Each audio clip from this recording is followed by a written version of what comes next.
This video is going to cover analog output. To use analog output, you have to use a move or a copy or a copy command.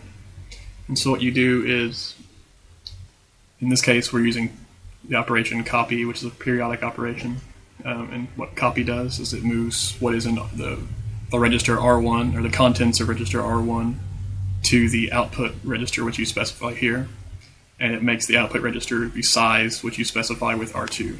And so in this case, I'm moving to my analog output 0, or analog output 1, and so I want the size to be the same, so I just use the reference register as the same register which I'm moving to. My R1, or the register I'm getting my data from, is my analog input 1 register. Alright, so we can test this here. We have our analog output, analog inputs, they're matching. I'm going to vary the analog input. Remember, we scaled this from 0 to 200 in a previous video. So if I move this to 50%, we should see 100, and we do. 175 or something of that nature. 150. Alright, so you can see how it works. You could, instead of moving it straight from analog input, it could be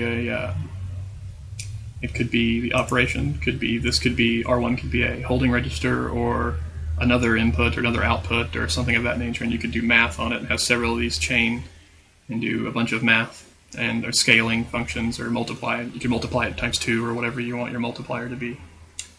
And that's the basics of analog output.